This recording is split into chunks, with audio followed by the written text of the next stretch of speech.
Պարոն Գաբրելյան, շատ լավ է, որ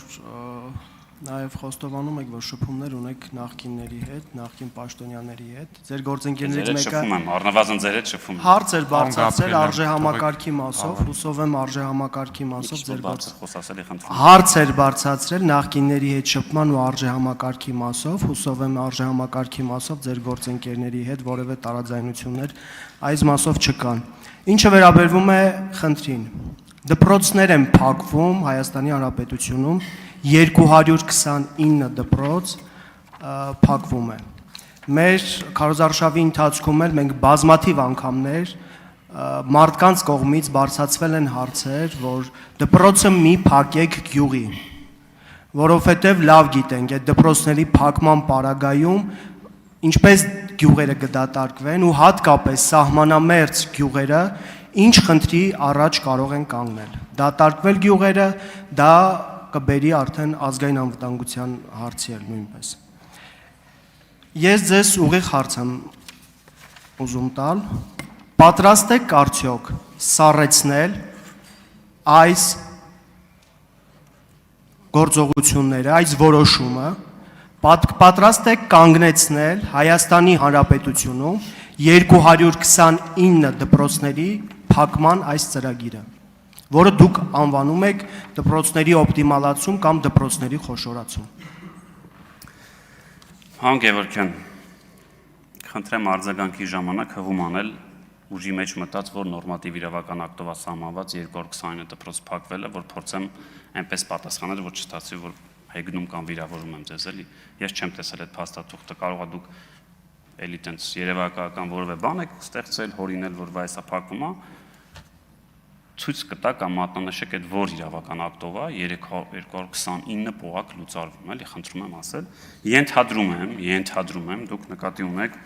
2023 թվականի սեպտեմբերի 11-ի 17:90 հրամանը, բայց խնդրում եմ այդ հրամանի եւ վերնագիրը կարդացեք եւ մի հատ ամբողջությամբ կարդացեք, էլի։ Ինչ վերաբերում է այստեղ է գաղափարական, կարող են երկրորդ կտորով ունենք տարբերություն, որովհետեւ դուք դպրոցը ընկալում եք որպես սոցիալական մի հատ հարթակ, որտեղ մարդ պետք է գործ ունենա ու չարտագաղթի։ Ես կարծում եմ հակառակը, որ մեր շատ ու շատ սահմանամերձ համայնքի մարդիկ, ապրողներ արտագաղթել են կամ տեղափոխվել են այլ համայնք, բացառապես հենց նրա համար, որ այդտեղ ֆորմալ առումով կա դպրոց, բայց դա դպրոց անվանել է, էլի կլինի ինքնախաբեություն, որովհետև կնայեք 15-20 հոգի աշակերտ ունեցող դպրոցը, որտեղ մի դասարան նստում է 3-րդ դասարանցին, 5-րդ, 8-րդ, 9-րդ, դա անվանել դասաժամ, կնշանակի, որ մենք խաբում ենք իրար։ Դա կրթություն չի, որտեղ կրթությունը մենակ այդ շենքը չի, մենակ այն ուսուցիչը չի, որ գալիս է այդտեղ նստում է։ Նաև միջավայրն է, չէ՞, հասկանում եք, դասամիջոցներին իրար հետ կռվելն է, չգիտեմ, սիրահարվելն է։ Ընկերոջ ինչքան շատ ընկեր ունենալ, հետագայում այդ կապերը օգտագործելն աշխարհում այսօր ամենաթանկ բանը կապերն է, գիտելիքից հետո երբ։ Բայց այդ նույն որոշման մեջ կամ այդ որոշումից տրամաբանվող այլ որոշման մեջ մենք նշել ենք, որ եթե լինեն այնպիսի բնակավայրեր, որոնք չունենան տվյալ բնակավայրում օրինակ դպրոց, մի աշակերտի թե որոշումը մտածա ուժի մեջ, մի աշակերտի հաշվարկով ամեն օր ծնողը ստանալու է 2000 դրամ փոխհատուցում, որպեսզի իր երեխային տեղափոխի։ Պայման 1 կամ էլեկտրական ավտոբուսներ են գնելու։ Կառավարության որոշումով նաև սահմանված է, որ նորակառույց դպրոցները, որտեղ շատ է, չէ՞, խոսվում ցեխոտ ճանապարհներ,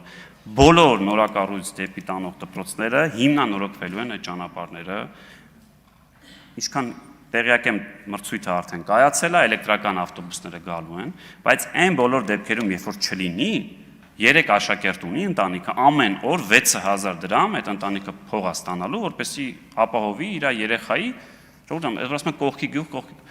այստեղ մարդ կա, շատ քչերը կնան, չէ՞, որ իր երեխան գնում է, ասենք 500 մետր հեռավորության վրա դպրոց։ Ես օրինակ գիտեմ մի քանիսին, բայց քանի որ այդ անձնական դաշտը չեմ ուզում մտնեմ։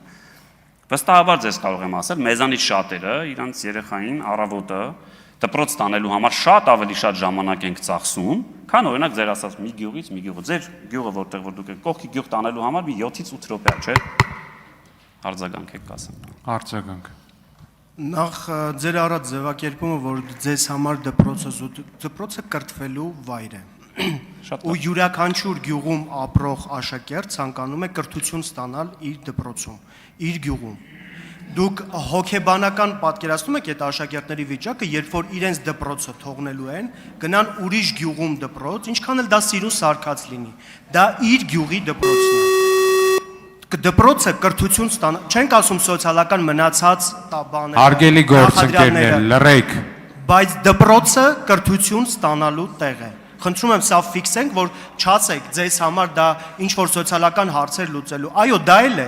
որովհետև մենք ունենում ենք մարդիկ, աշխատատեղեր, գյուղում աշխատատեղ է դա, որ ստիպում է մարդկանց մնալ գյուղում եւ չլքել գյուղը։ Այս դեպքում գյուղը դատարկվելու է։ Ոչ միայն աշխատատեղերով, այլ նաեւ ոչ թե կողքի գյուղ են տանելու, այլ տանելու են մոտակա քաղաք, տանելու են Երևան, ու այստեղ արդեն հակադրություն է առաջանալու։ Պարոն Գևորգյան։ Մի վարքյան, պարոն Գաբրելյան։ Հարգելի գործընկերներ, խնդրում եմ լռեք։ Խնդրեմ, պարոն։ Փաստենք, որ չասեցիք այդ որ իրավական ակտով գրված, որ 229 դպրոց փակվում է, եւ կխնդրեմ մյուս անգամ այդ ձևակերպումը տալուց գոնե մի հատ կարդացեք ինչի մասին է այդ որոշումը եւ եթե հետո էլի հարցեր կտակ, դիմեք պարոն Դավիթ Ղազենյանին, որտեղ ինքն էր ասում, չէ՞ որ մի անգամ ասում ես հետո էլի գալիս են, չես հասկանում ինչի։ Հա։ Ինչ վերաբերում է կրթությանը, դուք ձեր կրթությունը ձեր գյուղում եք ստացել, հա, ուզում եք ասեք։ Համալսարանը ձեր դպրոց, ձեր գյուղում եք ավարտել։ Մի արձագանքեք խնդրում։ Պարոն Գևորգյան, մի արձագանքեք դերից։ Հա, հարց տալի, տենց։ Խնդիրը ուզում եմ հասկանալ։ Ես ուզում եմ, որ ձեր գյուղի երեխաները լավ կրթություն ստանան։ Լավ։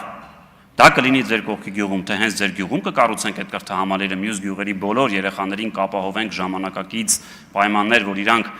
գնան, այսինքն այդ ծնողը, որ ամեն առավոտ կարտնանա եւ խնդիր չի ունենա ոնց է իր երեխան գնալու դպրոց, այլ մտածելու է իր գործի մասին, դա շատ ավելի օգտակար է, քան օրինակ մտածել, որ վայ, չէ, հենց այս գյուղում պետքա լինի։ Ձեր գյուղում եղա, չէ, դպրոց եւ կա։ Արտագաղթ չեք ունեցել 20 տարիների ընթացքում, լավ ում ենք խափում։ Համարտագաղթ եք ունեցել, համ էլ այդ երեխեքը վատ կրթություն են ստացել։ Հիմա դուք ուզում եք, որ մենք համ այդ արտագաղթը պահենք, համ էլ վատ կրթություն տանք։ Շնորհակալ եմ ներողություն։